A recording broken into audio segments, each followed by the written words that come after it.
It's almost time for the annual Small Business Workshop presented by the Lee Group. This year's event takes place on May 13th at the Corner Ballpark in Detroit. The workshop's theme is Resilient by Design, Innovating Through Disruption. The free event provides expert advice, resources, and networking for small business owners. Here to tell us more is Mark Lee. He's president and CEO of the Lee Group and a Detroit PBS board member, along with Ray Waters, president of the Detroit Development Fund, which is one of the event's sponsors. Welcome, both of you, to American Journal. Thank you. I love the theme of this, managing through disruption. Everybody is familiar with that idea right now. Talk about what that means in the context of small businesses, though. Well, first of all, I want to thank you for having us. And Detroit PBS has been an ongoing supporter and sponsor since day one, so thank you very much. We are living in these unusual times. You and I have chatted about it before. There's a lot of uncertainty right now, well, as it relates to the economy, as it relates to globalization. And small businesses are no different. And there's a lot of disruption. So the question becomes, with disruption, how do you navigate that the uncertainty of running a business in these times? So the objective of this workshop is to provide you with tips, resources, practical advice from business leaders like Ray Waters and other sponsors and other people involved in this workshop to help you navigate those challenges. Yeah. The disruption, all businesses have to be able to manage that. How different is it right now? I mean, as a very small business owner, I can say that the disruption to my business is greater now than it has been, at least in the last 10 years. But I'm wondering what you think about what's going on, and I guess how long you think we're all going to have to put up with it. I think the fundamental difference is that a disruption may last short term. Yeah. It can be longer term. This one feels different. It feels like it's a little bit more scary. Yeah. And the scaredness is because of inflation, because of the uncertainty of the economy, certainly things that are going globally. How long is it going to last? I don't have a crystal ball. Right. But it feels like it could last a little bit longer than what it normally would last. So I think to answer your question again, this one just feels a little bit more scared. Yeah. And I get a sense, I talk to so many businesses, there's a lot of uncertainty out there. And over the last several months, we have lost several small businesses here in Detroit. Yeah. The number of restaurants closing has started to catch my attention. I think that's a sign of what's sort of out there and what you're seeing is that that's a direct result of the inflation. That's a direct result of the cost squeezing that you're seeing right now. There's no question about it.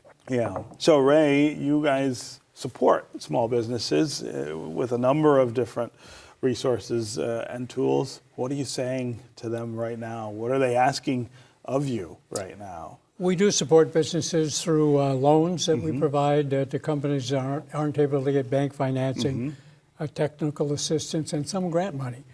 And this is our 12th year that we've been working with Mark on this workshop. And I think we're seeing exactly what Mark just said from our customers. They're coming to us, they need more money. They are in the middle of this disruption, which seems, as Mark said, to be going on and on and on.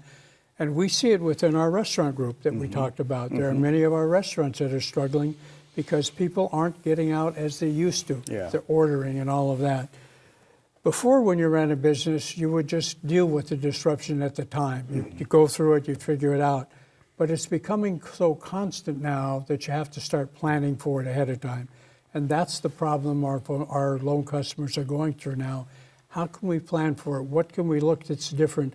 And that's what I hope this workshop will help people understand, that you plan for it instead of reacting to it. Right. And that's kind of the goal. But what does that plan look like? I mean, what does that mean to plan for disruption? Well, I think you have to look through all of the options that you have available. For example, if you're a manufacturing firm and you get supplies from one supplier, you've got to start branching out more and finding other suppliers that you might be able to use if your original supplier either ups the cost so bad you can't handle it, or they have a problem. Or they just go away.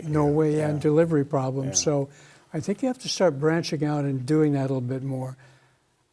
This is a tough one. How do you find new customers? That's what every loan customer goes through. But how do you do that? And trying to find ways for us to send our loan customers to experts who can help them with a marketing plan Yeah. that broadens out what they do instead of this to deal with more customers and bring more in. And I think the bottom line is, excuse me, the bottom line, what Ray is saying is, how do you plan for this? You have to be Yep. flexible right now. Yeah. You have to be flexible. Talk about the workshop this year and some of the things that you'll be focusing on. With Yeah, small I'm excited to businesses. talk about it, no question about it. We've identified great speakers who are going to come in. We're going to have a keynote speaker that talks about, from their perspective, how do you manage disruption? What does that mean to you? We're going to have a panel discussion. Business experts from across the great city of Detroit, across the southeastern Michigan region, will share their perspective, practical examples. Again, how do you navigate these disruptions? What do disruptions look like? How do you address those? The ever popular fireside chat. We have a business leader, we have a couple of business leaders that I'll be interviewing and having time with them, and we get intimate in terms of the conversation. Again, start to share real life examples. So we have all types of speakers. We have great sponsors such as Detroit Development Fund, First Independence Bank, amongst others. They're going to be providing their resources there as well to provide, again, practical solutions. And people will have a chance to network as well. Yeah, yeah. Mark, you and I have talked about this before. But because things are so bad in the economy with businesses, one of the things I've noticed is the prevalence now of offers for loans, Yeah. right? Every day, my phone is ringing, my email box is full of people saying, here's $80,000, $100,000 to help your business get through this time. And I'm always absolutely reluctant to do it because that's building structural fixed cost into your model that maybe you can't afford, even though the cash is nice. But I wonder if you're thinking differently about, or you're encouraging businesses, and Ray, this is a question for you too, to think differently about borrowing to get through the disruption, and whether that's an answer. Well, I'm going to defer to Ray. I have my perspective, but obviously you're focused on microloans and things like that. Give your thoughts. What we're seeing now that is becoming more and more prevalent is, yes, you can go on LinkedIn and you can apply for a 24-hour response and get a loan. Mm-hmm. At least 70% of those are predatory lending loans. Mm-hmm. They're at high interest rates that are 15, 20, 25%. Mm-hmm. And many of the small business owners are scared right now. And they don't understand that interest rate will eventually really, really hurt them. Yes. So while I recommend the possibility of borrowing, I suggest that you find somebody local. Even if you're not bankable, there are a lot of CDFIs in Detroit who are willing to do these type of loans for small businesses. We can't do it in 24 hours. Yeah.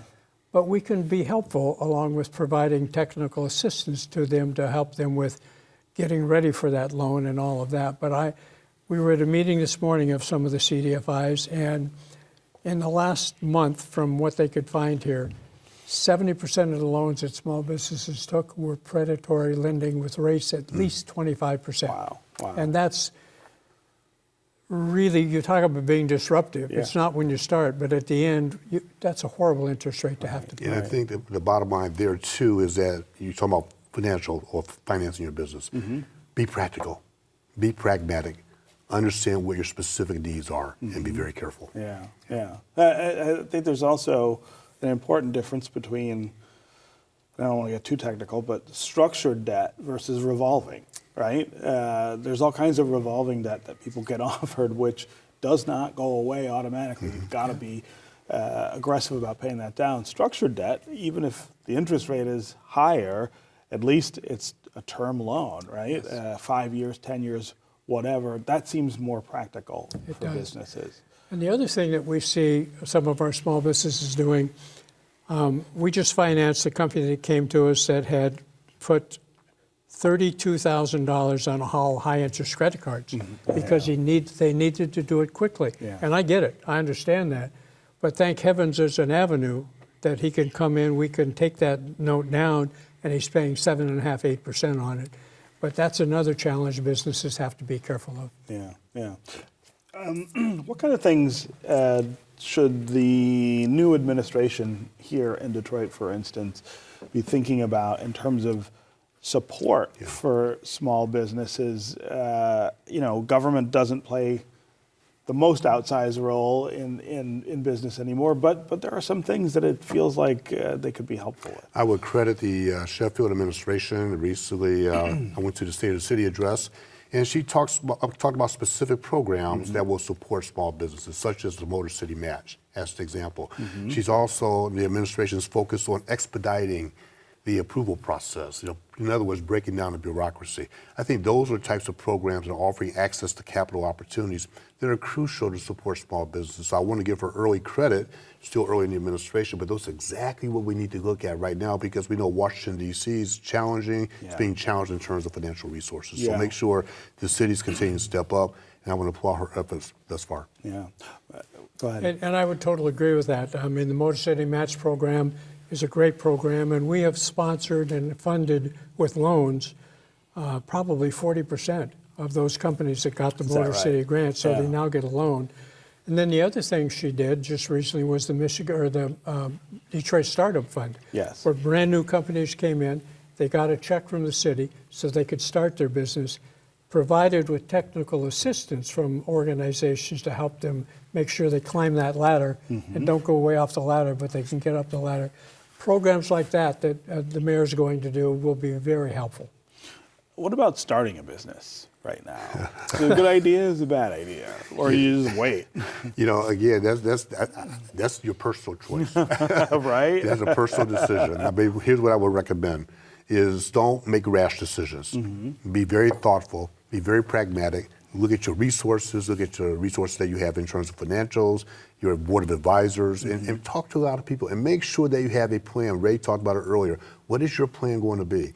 Don't just wake up and say, I got this brilliant idea and try to launch a business. It doesn't quite work that way. Is it a good time to start a business? That's still your choice. I'm not going to advise people either way at this point. And I would totally agree with that.